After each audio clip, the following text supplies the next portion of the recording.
여러분들 옛날에 좀 소시적에 영화를 좀 많이 보셨나요? 그 서양 영화랑 또 이게 동양 영화를 보면 그 주제나 또 그 결론이 굉장히 좀 많이 다릅니다. 특별히 우리 한국 사람들은 그 미국 영화를 많이 봤죠.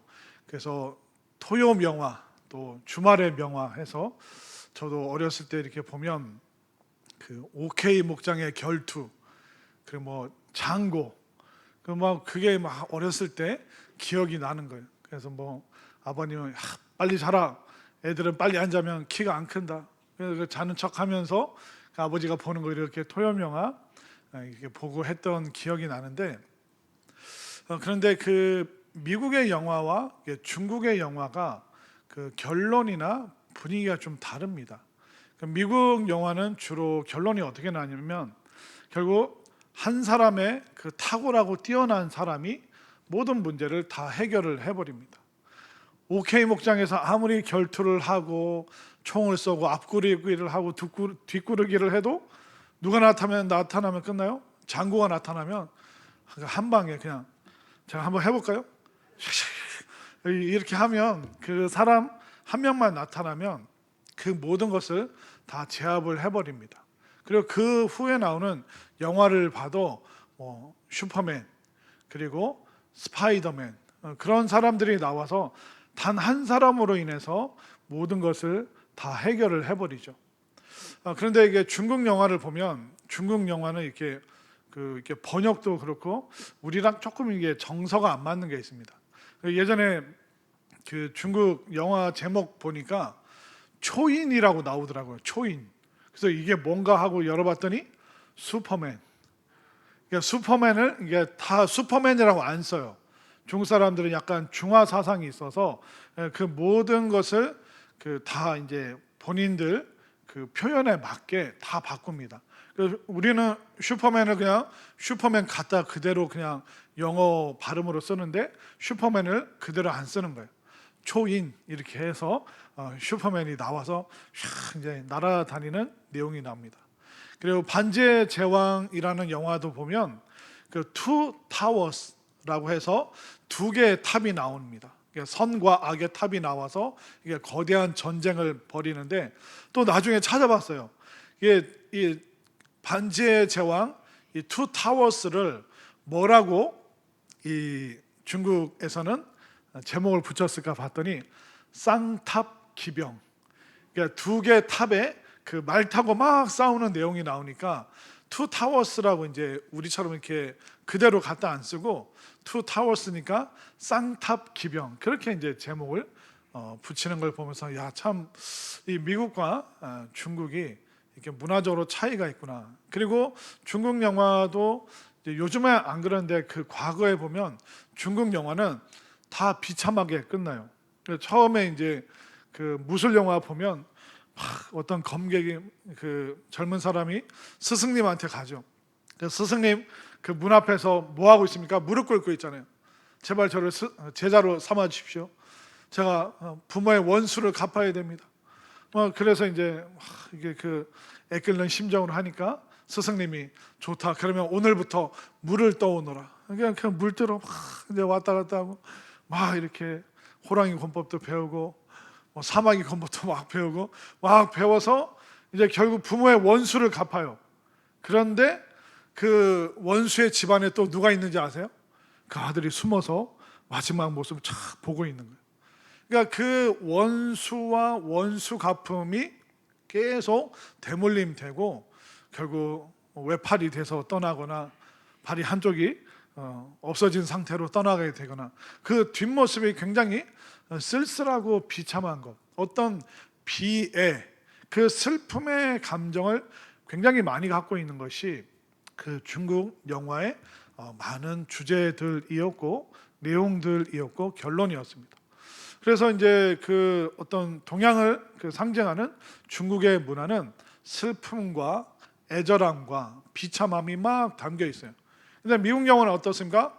어려움이 있는데 한 명이 딱 나타나서 그 사람이 모든 것을 다 평정하고 짜자잔 하고 이제 신나게 이제 마지막 마무리를 떠나면서 하는 걸 보게 되죠. 그러나 중국 영화는 그 마지막 모래바람이 막 부는데, 낙엽이 막 부는데, 복수를 다 했는데도 쓸쓸하게 이제 사라지는 그 뒷모습을 보여줍니다. 근데 우리 한국은 조금 더 달라요. 중국이랑 좀 다릅니다. 한국은 어떠냐면 권선징악. 그러니까 선은 권면하고 악은 반드시 징계를 받게 된다. 이런 내용이 많이 나옵니다.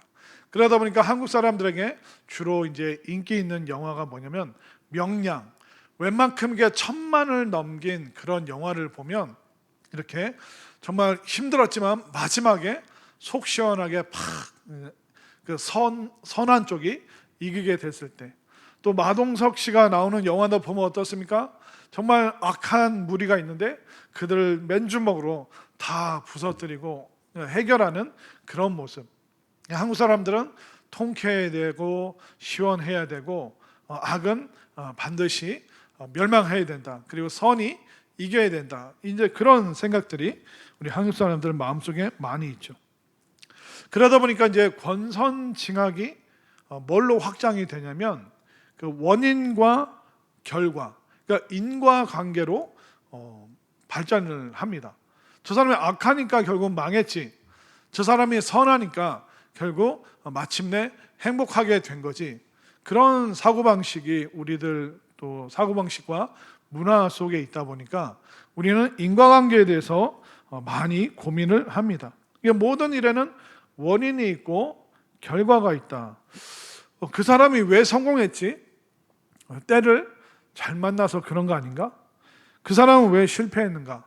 그 사람 뭐 잘못한 게 있겠지, 죄가 있겠지. 그러니까 때를 잘못 만나서라고 얘기를 해야 되는데 뭔가 그 사람의 죄가 있겠지. 그렇게 우리는 어떻게 해서든 그 사람의 삶의 이유에 대해서 억지로라도 끼워 맞춰서라도 그 인과관계를 우리는 막 설명하려고 하는 겁니다. 또 예전에 그 미스 코리아 진 되고 나면 항상 뭐 다른 방송에서 또 그 미스 코리아 집을 막 찾아갑니다. 아, 여기 오늘 미스 코리아 진으로 된 누구로 할까요? 무슨 김영희 씨 집에 왔습니다. 자, 한번 그 김영희 씨 부모님과 인터뷰를 해볼까요? 리포터가 깜짝 놀래요. 아니, 이 집 딸은 미스 코리아가 됐는데 엄마 아빠가 영 아니게 생긴 거예요. 그럼 리포터가 말해요. 아, 이 집안에 조상 중에 이쁜 분이 계셨을 거라고 생각합니다. 자, 우리 계속 이어서 인터뷰를 한번 해보겠습니다. 이러면서 그 사람이 이쁘면 이쁜 이유가 뭔가 있을 거야. 그러니까 못났으면 부모님은 다 이쁜데 그 조상 중에 안 이쁜 사람이 있었을 거야. 그러니까 원인과 결과를 우리는 뭔가 이게 따져야지만 속이 시원하고, 그렇게 우리가 덮어놓고 그냥 덮어놓고 아니면 이렇게 그냥 그렇게 뭔가 해놓고 넘어가야지 한국 사람들은 속이 시원할 때가 많습니다. 그러다 보니까 이게 한국 사람들 그리스도인들 중에는 이게 인과관계, 원인과 결과, 이 문화 속에 우리가 젖어 있다 보니까 구원받은 것에 대해서도 우리가 원인과 결과를 자꾸 찾으려고 할 때가 많습니다. 그 사람이 왜 구원받았을까? 그러면 억지로 이제 찾아내야 되는 거죠. 그 사람이 부모님이 잘 믿어서 그런 걸 거야. 또 누군가가 기도해줘서 그런 걸 거야. 그러니까 그 사람이 구원받은 거에 대해서 우리는 계속 그 원인과 결과에 대해서 찾으려고 애를 씁니다. 여러분들이 왜 구원받았을까요? 내가 왜 구원받았을까? 우리는 때로는 이제 자신의 좋은 점을 근거로 삼을 때가 있죠. 나는 천성이 좀 착했어. 그러니까 좀 나쁜 짓도 했지만 나는 천성이 착해서 믿으라고 하니까 나는 순수하게 잘 믿었어. 나는 좀 열심히 있었어. 나는 공부는 못했지만 그래도 열심히 하려고 했어. 그것처럼 나도 믿으라고 하니까 열심히 믿어서 내가 구원받은 거야. 그러니까 우리는 자꾸 그 구원의 그 결과에 대해서도 그 원인을 자꾸 나 자신에게서 찾을 때가 많습니다. 내가 좀 착해서 그래. 내가 말은 안 하지만 내가 좀 착해서 그래. 내가 말은 안 하지만 사실 내 마음속에 어떤 열심이 있어. 이 착함과 이 열심이 나를 구원으로 인도했을 거야. 그렇게 생각할 때가 많이 있습니다.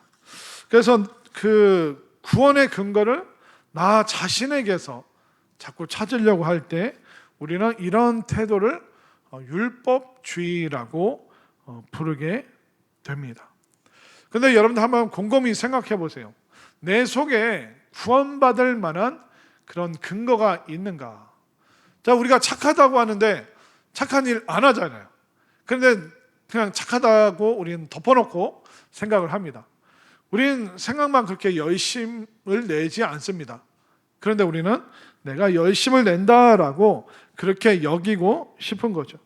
이 말은 뭐냐면 이 흔들리지 않는 구원의 근거를 자꾸 나에게서 찾으려고 하는 그 습관이 있습니다. 왜냐하면 원인과 결과, 인과관계, 권선징악 이런 문화 속에 살다 보니까 구원받은 이유가, 구원받은 결과가 자꾸 내 속에서 내가 착하니까, 내가 열심을 냈으니까, 나는 말을 잘 듣는 사람이니까 이렇게 내 속에서 구원의 근거를 찾을 때가 많습니다.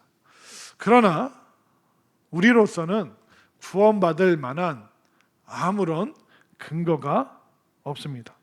자, 오늘 화면으로 한번 볼까요? 화면으로 로마서 9장 9절부터 13절 말씀을 한번 볼까요? 화면으로 로마서 9장 9절부터 13절까지 제가 한 절, 여러분들이 한 절 읽겠습니다. 약속의 말씀은 이것이니 명년 이때에 내가 이르리니 사라에게 아들이 있으리라 하심이라.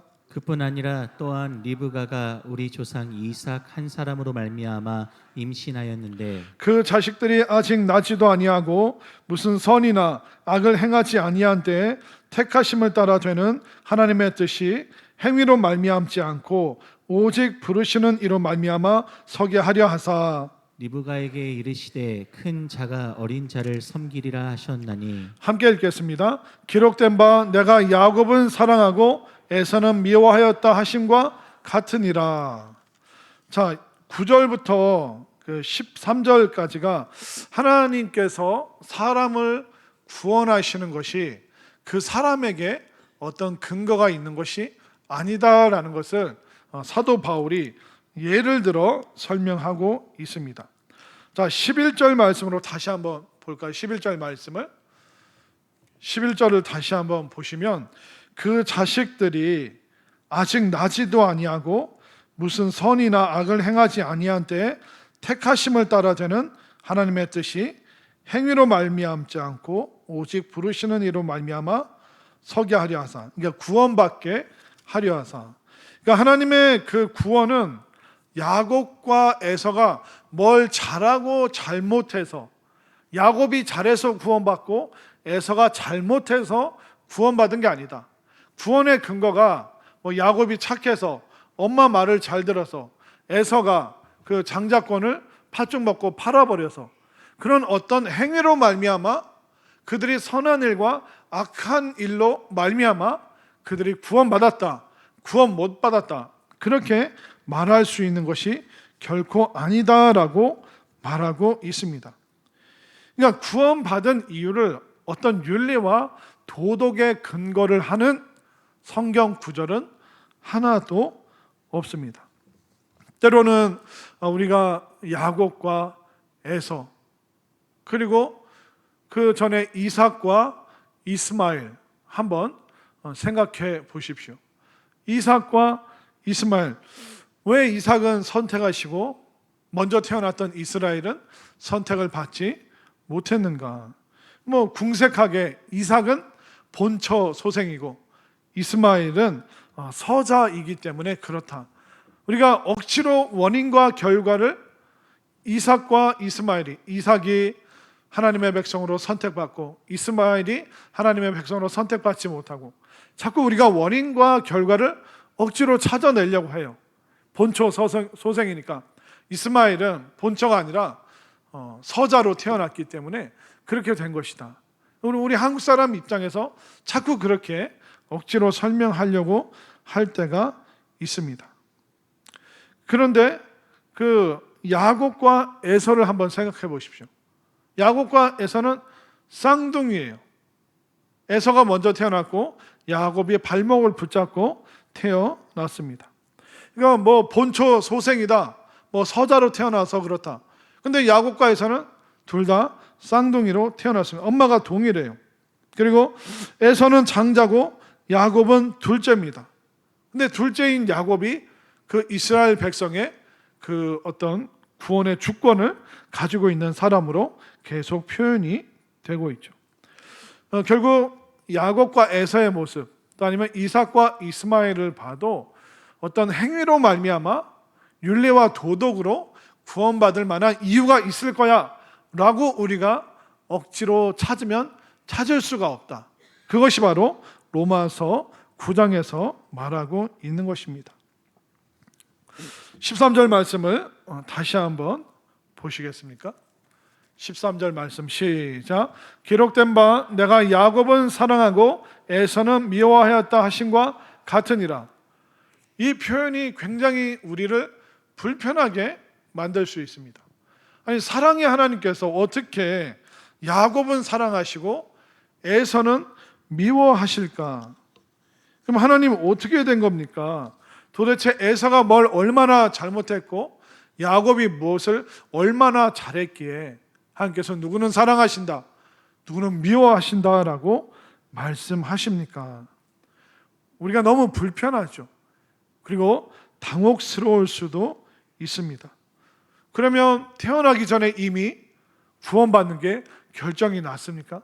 뭐라도 이 사람이 좀 잘했으니까 구원받는 거고, 이 사람이 뭔가 좀 잘못했으니까 구원 못 받는 거다, 그렇게 하나님 말씀해 주시면 좋을 텐데, 이미 태어나기도 전에, 그들이 선과 악을 알기도 전에 이미 하나님께서 야곱을 선택하기로, 또 에서를 선택하지 않기로 이렇게 결정하시다뇨. 하나님 좀 그 삶을 지켜보시다가 좀 좋은 구석이 있으면 그걸 어여삐 여기셔서 다 구원해 주셔야지, 어떻게 누구는 구원하시고 누구는 구원하지 않기로 하시다니. 하나님 너무 불편합니다. 하나님 당혹스럽습니다. 누군가에는 천국이, 누군가에는 지옥이 태어나기도 전에, 이미 뭔가를 알기도 전에 결정 나 있다니, 이건 너무한 거 아닙니까? 하나님 불공평하십니다. 하나님 이거 잘못된 것 같습니다. 우리의 문화에서, 우리의 입장에서 권선징악, 인과관계, 분명히 이 사람이 뭔가 잘해서 구원받았을 거야, 이 사람이 뭔가 잘못했기 때문에 구원 못 받았을 거야, 이게 우리가 속이 편하고 속이 시원한데, 성경은 우리의 본성과 우리의 문화와 한국 사람들의 그 정서와는 전혀 다르게 구원에 대해서 이야기를 하고 있습니다. 오늘 본문 14절 말씀을 한번 볼까요? 14절 말씀, 우리를 더 불편하게 합니다. 시작. 그런즉 우리가 무슨 말을 하리요? 하나님께 불의가 있느냐? 그럴 수 없느니라. 하나님, 우리 마음이 불편합니다. 하나님, 누구는 선택받고 누구는 선택받지 못하고, 이거 너무 불공평합니다. 그 사람들의 삶의 경중을 따져보고 하나님 결정하셔도 결정하셔야 되는 거 아닙니까? 라고 우리가 하나님께 항의할 수 있어요. 그러나 성경은 우리가 항의할 수 없다라고 말하고 있습니다. 성경 이야기를 조금 더 해드릴까요? 바로가 모세를 안 보내줍니다. 이스라엘 계속 안 보내줘요. 수많은 재앙을 보고 무서운 일을 겪는데도 바로는 안 보내줘요. 그런데 출애굽기를 보면 하나님께서 바로의 마음을 완악하게 하셨다. 마치 바로의 의지가 아니라 하나님께서 개입해서 바로가 멸망하도록 계속 그 마음을 몰아붙였다. 그렇게 성경은 표현하고 있습니다. 하나님께서 바로의 마음을 완악하게 하셨다. 그리고 다윗이 인구 조사를 해서 하나님의 징계를 받게 됩니다.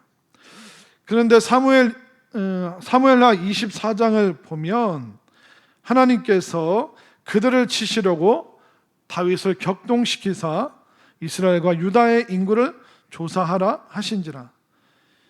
그러니까 이스라엘 백성들을 징계하시기 위해서 다윗이 인구 조사하게 하셨다.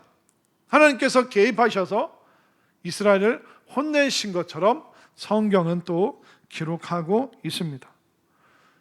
이런 표현들, 바로의 마음을 완악하게 하셨다, 이스라엘 치시기 위해서 다윗의 마음을 격동시켜서 인구조사를 하게 하셨다, 이런 내용만 우리가 찝어서 보다 보면 하나님이 굉장히 악하신 분으로, 하나님께서 굉장히 불공평하시고 불의하신 분으로, 우리의 정서와 전혀 맞지 않는 분으로 우리가 여기게 되어 있습니다.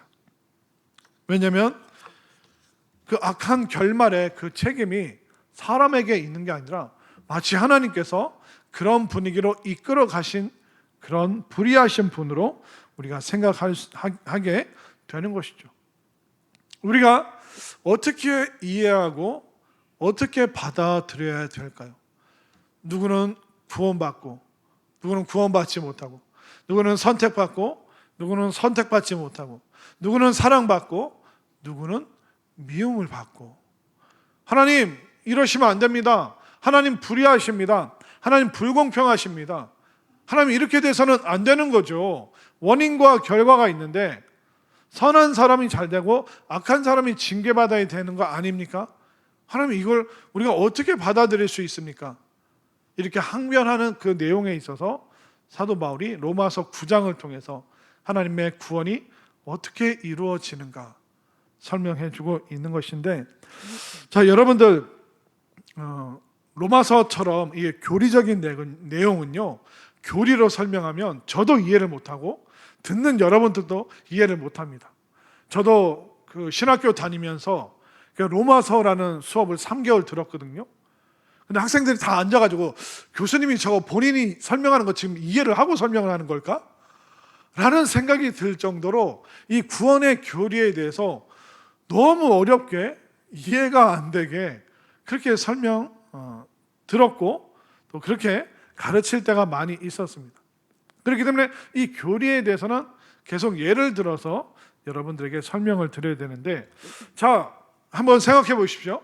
하나님의 구원이 어떻게 이루어지냐면, 여러분들 어떤 그 부부가 고아원에 찾아갔어요.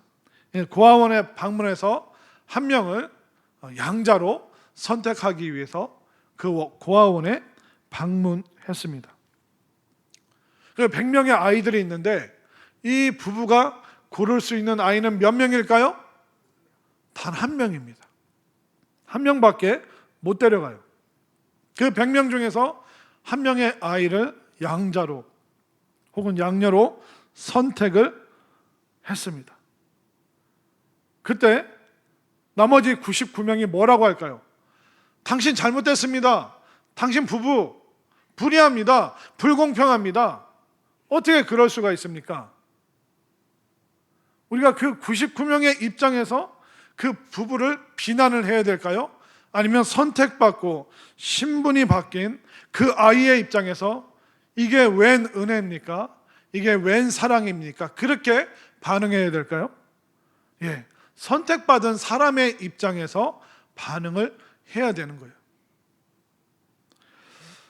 아직도 여러분들이 이해가 안 되셔가지고 저를 불편하게 쳐다보시는데, 99명의 입장에서 불공평하다라고 항의를 해야 되는지, 선택받은 그 한 사람의 입장에서 웬 은혜인가? 이게 웬 사랑인가? 그렇게 반응을 해야 될지 아직도 여러분들이 감을 못 잡으셨는데, 또 예를 들어서 계곡에 물놀이 갔다가 10명이 물에 빠졌어요. 그걸 보고 휴가 나온 군인이 막 헤엄을 쳐서 한 명 끄집어내고 또 막 헤엄을 쳐서 겨우겨우 또 한 명을 끄집어내고 막 사력을 다해서 본인도 물에 빠져가 힘이 없어서 물에 빠져가는 지경인데 또 세 명 이게 겨우 건져서 완전히 탈진해서 기절해서 쓰러졌어요. 10명이 물에 빠졌는데 3명을 간신히 건져낸 그 군인에게 언론이 막 찾아와서, 아니 건지려면 10명 다 건져야지, 지금 이건 뭐 하는 경우냐고, 저 7명은 어떻게 된 거냐고, 이 휴가 나와서 사람 3명 건진 이 군인 불의합니다. 이 사람 잘못됐습니다. 불공평합니다. 10명 다 건져야지 어떻게 3명만 건질 수가 있냐고. 이건 있을 수 없는 일이라고. 그렇게 항의를 해야 될까요? 아니면 건진받은 그 3명의 입장에서 이게 웬 은혜고 웬 사랑입니까? 그렇게 반응을 해야 될까요? 여러분들 다 죽게 내버려 두는 게 공평한 걸까요? 아무도 구원하지 않는 것이 너는 왜 겨우 3명만 선택을 했느냐? 그렇게 우리가 잘못됐다라고 말해야 되는 걸까요? 모든 인간은요, 내버려 두면 자신의 죄로 인하여 죽을 수밖에 없는 존재입니다. 여러분들 매일 머릿속에 떠올리는 생각이 무엇입니까? 여러분들 마음속에 늘 흘러다니는 떠도는 그 생각들이 무엇입니까? 우리들 속에 의로운 생각, 그 하는 사람이 과연 몇 명이나 있습니까? 우리는 죄 지을 생각들, 그 죄를 누가 몰랐으면 하는 그런 생각들, 또 내가 열심히 하지 않았는데도 그 이상의 것을 늘 바라고 기대하고 상상하고 공상하고 그것을 생각하는 우리들. 모든 인간은요, 그냥 내버려 두면 멸망하고 자신의 죄로 인하여 스스로 그 죄를 담당할 수밖에 없는 그런 존재입니다. 우리들 속에는 선한 게 하나도 없습니다. 계속 미운 사람 떠올리고, 미운 사람 어떻게 하면 해코지를 할까? 어떻게 하면 그 사람이 잘 못 됐으면 좋겠다, 안 됐으면 좋겠다. 이게 늘 우리들 속에 떠돌아다니는 생각들입니다. 이런 우리를 하나님께서 어떻게 하셨습니까?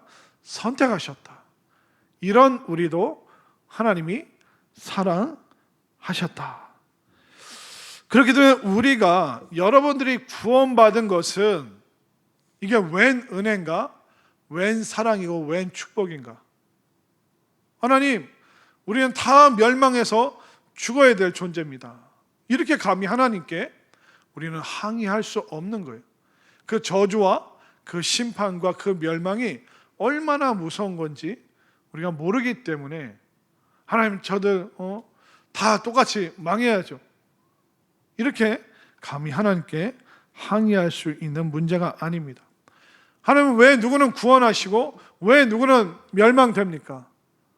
그거 감히 우리는 항의할 수 없는 문제입니다. 그렇기 때문에 우리는 구원받지 못한 그 사람들, 그러니까 아무리 얘기해도 듣지 않는, 전도 물품을 받아도 반응이 없는 사람들, 전도를 해도 귀등으로도 듣지 않는 그 사람들, 우리는 그들을 보면서 하나님 왜 저들은 멸망해야 됩니까? 하나님 불의하십니다. 이렇게 말하면 안 되는 거예요. 전도지 나눠주면서, 전도 물품 나눠주면서 하나님이 어떻게 해서 나는 구원받아서 전도를 하고 있습니까? 나는 어떻게 구원받아서 지금 예배 드리고 있습니까? 나는 어떻게 구원받아서 교회를 나오고 있습니까? 하나님, 그 창조주 하나님, 전능하신 하나님, 영원하신 하나님, 그 하나님께 내가 무엇이간데 그 하나님께 내가 감히 기도할 수 있습니까? 하나님, 이게 웬 은혜입니까? 하나님, 이게 웬 축복이고 웬 사랑입니까? 그렇기 때문에 우리는 구원받지 못하는 입장에서 하나님 불의하십니다, 불공평하십니다, 그렇게 말할 수 있는 그런 존재가 아니라는 거예요.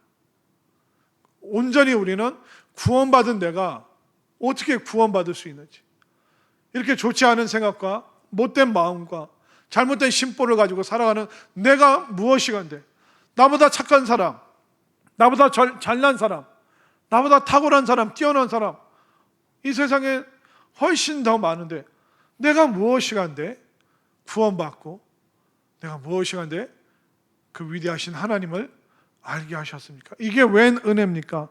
웬 사랑입니까? 그렇게만 우리가 고백해야지. 하나님 불의하십니다, 하나님 잘못됐습니다, 불공평합니다, 저들은 어떻게 하실 겁니까? 우리는 항의할 수 없다는 거예요. 그래서 사도 바울이 무엇이라고 이야기를 하고 있습니까? 19절과 20절을 볼까요? 19절을 제가 20절을 여러분들이 혹 내가 내게 말하기를 그러면 하나님이 어찌하여 허물하시느냐 누가 그 뜻을 대적하느냐 하리니 이 사람아 내가 누구이기에 감히 하나님께 반문하느냐 지음을 받은 물건이 지은 자에게 어찌 나를 이같이 만들었느냐 말하겠느냐. 이 사람아 내가 누구기에 감히 하나님께 반문하느냐. 여러분들 집에 강아지나 고양이 키우시는 분들이 있죠. 집에 있는 강아지가 주인님 왜 나를 선택했습니까? 다른 강아지를 선택하지 않은 당신은 불의합니다. 잘못됐습니다. 오늘부터 사료 먹지 않겠습니다. 여러분들 집에 키우는 강아지가 그렇게 항의를 해요. 집에 키우는 고양이가 왜 나라는 고양이만 데려왔습니까? 이 길에 떠돌아다니는 고양이가 얼마나 많은데 왜 나만 데려왔습니까? 주인이요 당신은 불의한 주인입니다 하면서 등을 막 핥혀요. 고양이가 막. 여러분들 우리가 받아들일 수 있습니까? 받아들일 수 없죠.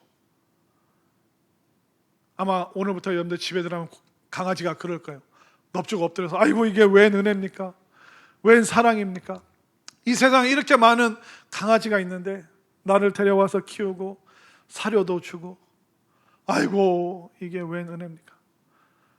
이제 고양이들이 또 집에 들어가면 어떻게 할까요? 아이고 길고양이가 이렇게 많은데도 나를 선택해서 데려와 주시다니 너무 감사합니다. 고맙습니다. 앞으로 집에 나타나는 쥐는 제가 다 잡겠습니다. 걱정하지 마십시오. 자고 있을 때 머리맡에 쥐를 잡아다 둘 테니까 다리 쭉 뻗고 주무십시오. 내가 우리 집을 지키는 고양이가 되겠습니다. 아마 고양이가 회개해서 변화돼서 이제 쥐 잡으러 다닐 거예요.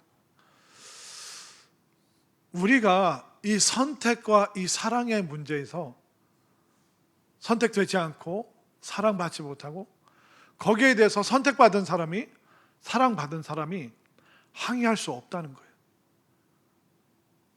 내가 나를 선택해 주시다니 나를 받아들여 주시다니 이 집안에 나를 애완동물로 받아들여 주시다니 내가 하나님 집에 백성으로 내가 하나님의 자녀로 내가 택함 받았다니 내가 구원받았다니 내가 그 사랑을 덧입었다니 이게 웬 은혜입니까? 이게 웬 사랑입니까?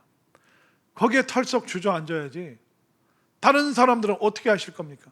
이렇게 우리가 항의할 수 없다는 거예요.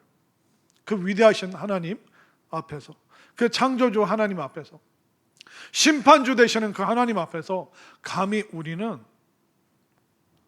불의하십니다라고 말할 수가 없는 일이라는 것입니다.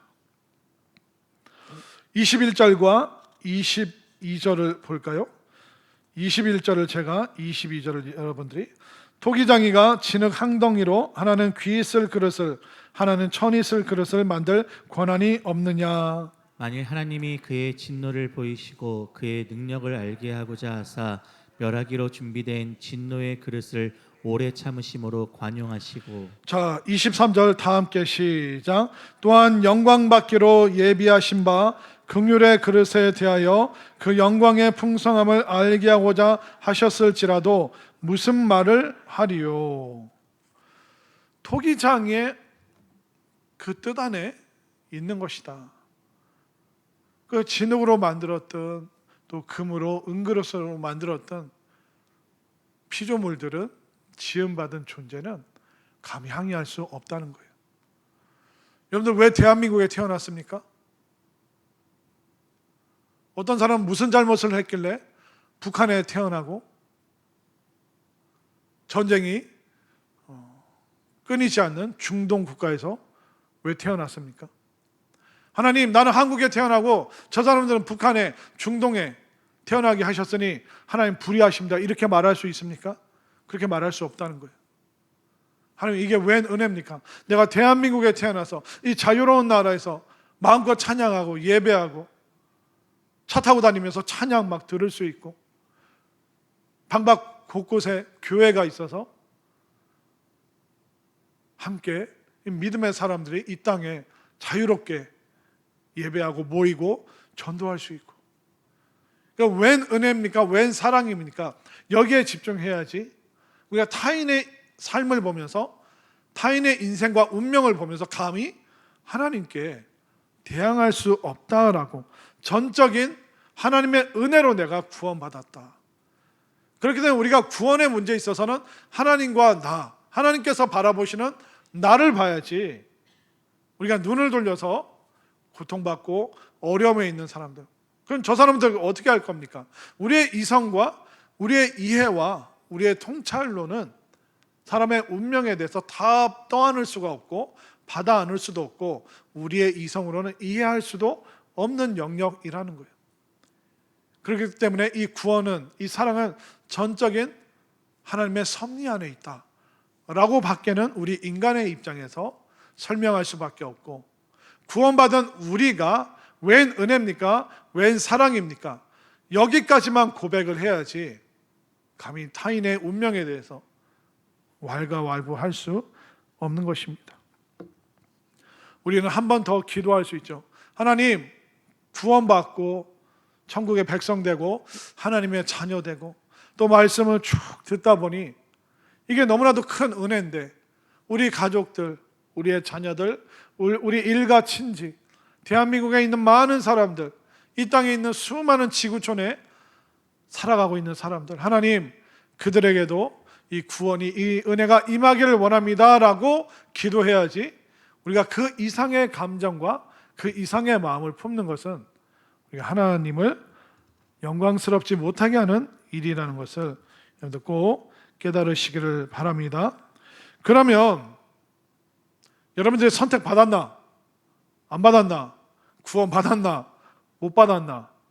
그럼 어떻게 알 수 있을까요?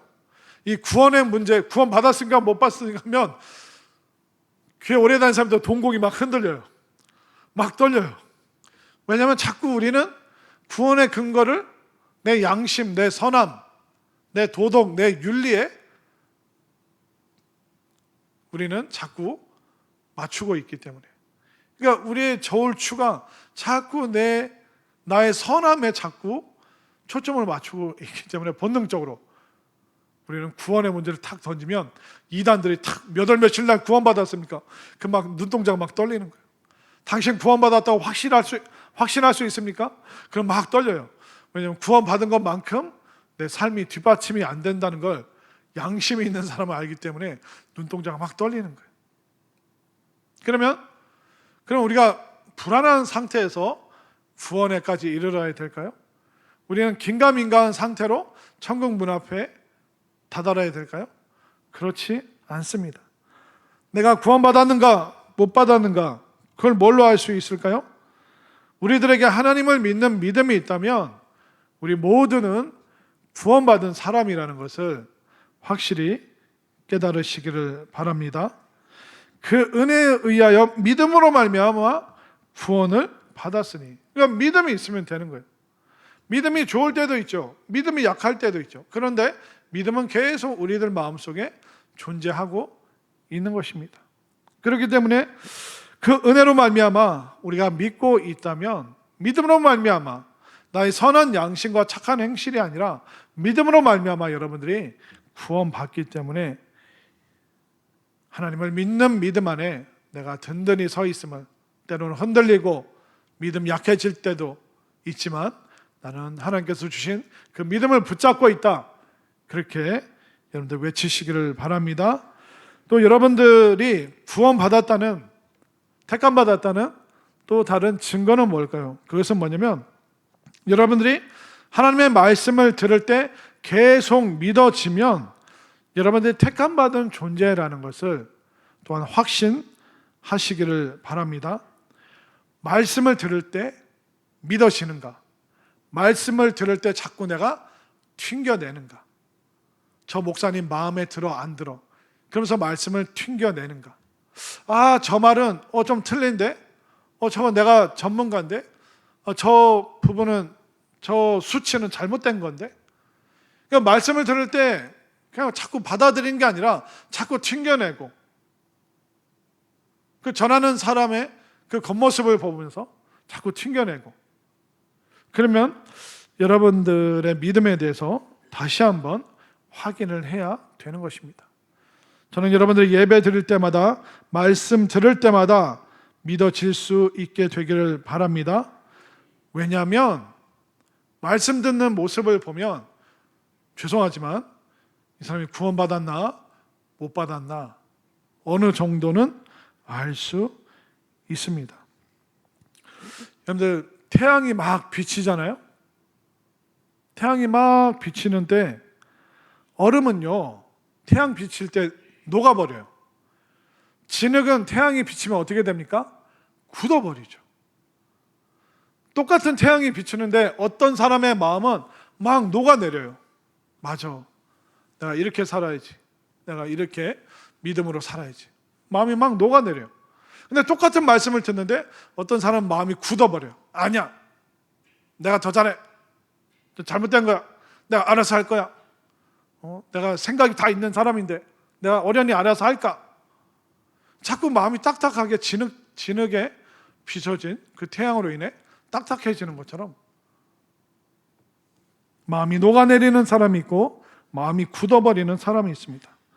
똑같은 자리에 있잖아요. 똑같은 내용을 듣잖아요. 근데 어떤 사람은 마음이 녹아내리고 어떤 사람은 시간이 지날수록 점점 딱딱하게 굳어버리고, 말씀 들을 때 계속 끊임없이 믿어지는 그 축복이 있게 되기를 바랍니다. 그렇기 때문에 여러분들 교회 오실 때 기도하면서 오셔야 돼요. 하나님, 말씀 들을 때 목사님과 내가 걸리는 게 없었으면 좋겠습니다. 말씀 들을 때 그 내용 속에서 내 마음속에 걸리는 게 없었으면 좋겠습니다. 하나님, 말씀을 있는 그대로 내가 믿어지고 내가 받아들일 수 있도록 하나님 도와주세요. 이 기도를 하면서 오셔야 돼요. 그리고 항상 목사님들이 찬양 인도하고 마지막 끝날 때 말씀 전하시는 목사님을 위해서 그렇게 우리가 주일날, 수요일날, 금요일날 오후 예배 때 늘 기도하는데, 그냥 여상 당연한 기도로 여기는 것이 아니라 정말 그분이 어떻게 내용을 전달하든 하나님 모든 말씀이 믿어지는 축복이 나에게 있기를 원합니다. 여러분들 그렇게 기도하시기를 바랍니다. 저는 여러분들의 눈물을 다 믿지 않아요. 예전에 시골에서 목회하시는 목사님이 그런 얘기를 하시는 거예요. 어느 날 설교를 하는데 늘 잠만 주무시던 권사님이 그날은 설교 처음부터 끝까지 펑펑 우시더래요. 그래서 목사님 너무 기뻐가지고, 하나님, 드디어 저 권사님이 안 졸고 잠자는 마귀가 떠나고 드디어 말씀 듣고 깨닫고 회개하고 변화되는 역사가 넘쳐나니 하나님 너무, 그날은 평소보다 설교를 더 오래 했대요. 오래 하면 오래 할수록 그 권사님이 계속 우니까 너무, 오늘 설교 진짜 최고다, 오늘 최고의 예배를 드렸다. 그래서 너무 기뻐서 눈물을 닦고 나오시는 그 권사님 손을 꼭 붙잡고, 권사님, 오늘 설교 중에 어떤 내용에 그렇게 은혜를 받으셨길래 그렇게 눈물을 뚝뚝 흘리셨습니까? 목사님, 지난주에 우리 송아지가 죽었는데 목사님의 부리부리한 눈을 보니 죽은 송아지가 생각나가지고 막 눈물이 앞을 가려. 아이고, 우리 불쌍한 송아지, 우리 불쌍한 송아지 하고 밥 드시러 가시더래요. 저는 여러분들의 눈물을 다 믿지 않습니다. 여러분들 말씀에 온전히 반응할 수 있게 되기를 바랍니다. 그렇기 때문에 믿으면, 여러분이 지금 믿고 있다면 구원 받은 거예요. 걱정 안 하셔도 돼요. 믿음 좋을 때도 있고 믿음이 좀 약해질 때도 있는데 믿고 있다면 구원 받은 거예요.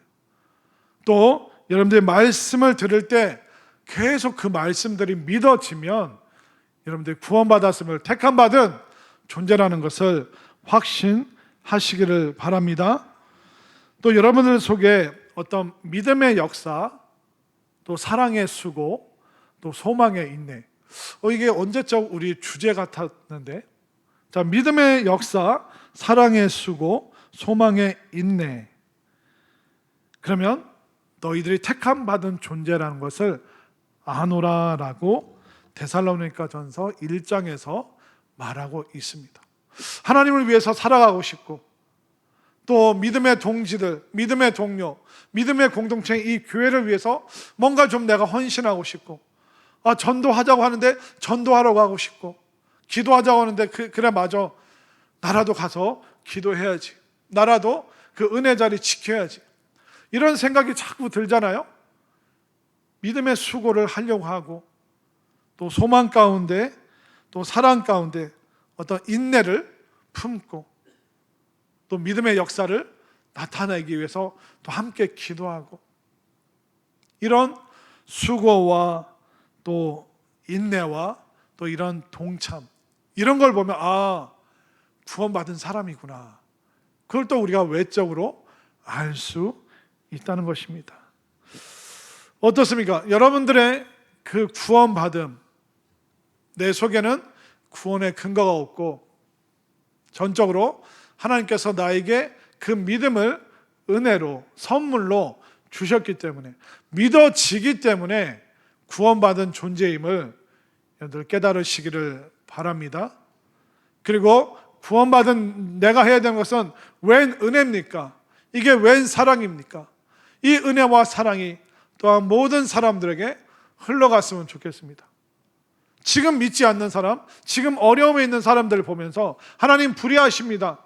하나님 불공평하십니다. 하나님 이거 뭔가 잘못된 것 같습니다.